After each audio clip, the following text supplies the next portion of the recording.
Em 1879, Edwin Hall descobriu o efeito que leva o seu nome, o efeito Hall. Para entender este efeito, é preciso ver o que acontece dentro do condutor.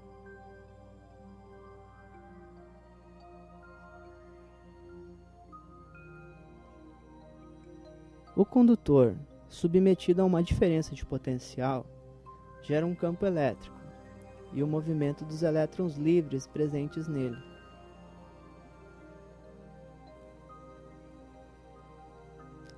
Colocando um campo magnético perpendicular a este condutor,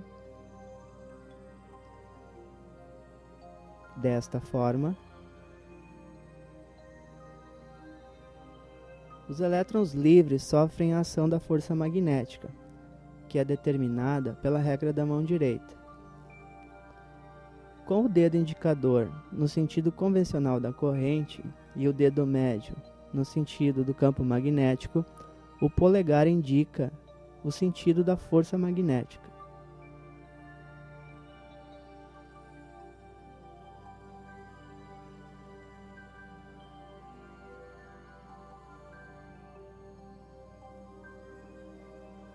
A força magnética faz com que os elétrons livres se concentrem na parte superior do condutor.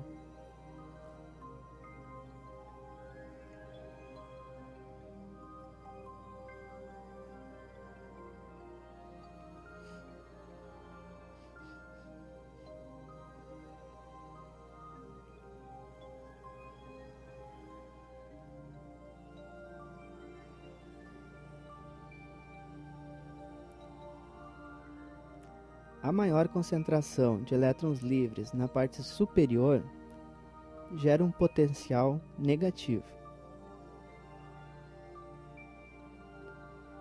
A ausência de elétrons na parte inferior gera um potencial positivo.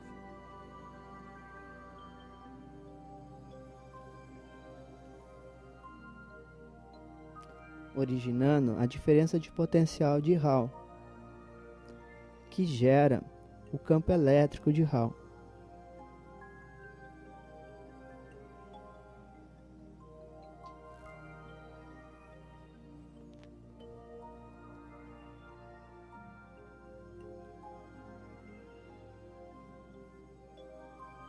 O campo elétrico de Hall faz surgir a força elétrica de Hall, com a mesma intensidade, mas em sentido contrário ao da força magnética.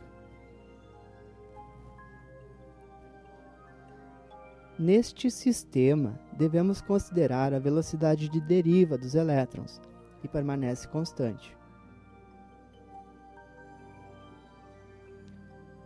Colocando os terminais de um voltímetro nas extremidades do condutor, a leitura obtida indica que os portadores de carga em um condutor sólido são de fato negativos.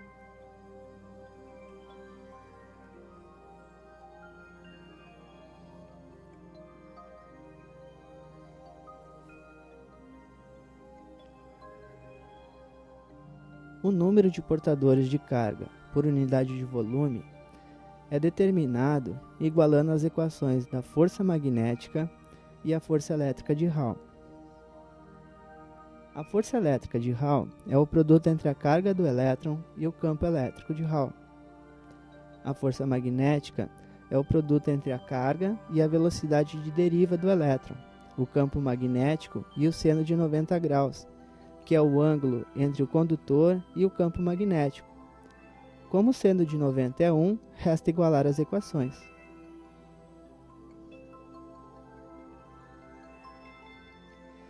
A velocidade de deriva é a razão entre a densidade de carga pelo produto entre o número de portadores e a carga do elétron. Como a densidade de carga é a razão entre a corrente elétrica e a área da secção transversal do condutor,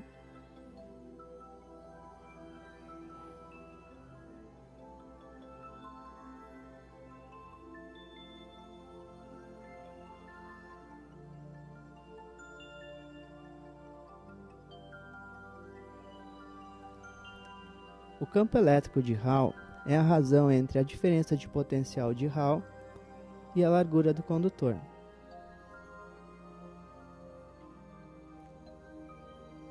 Agora, o número de portadores de carga pode ser isolado na equação.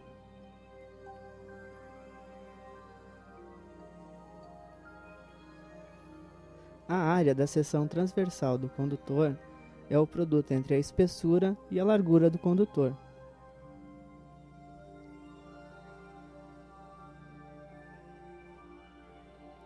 Esta é a equação para determinar o número de portadores de carga por unidade de volume.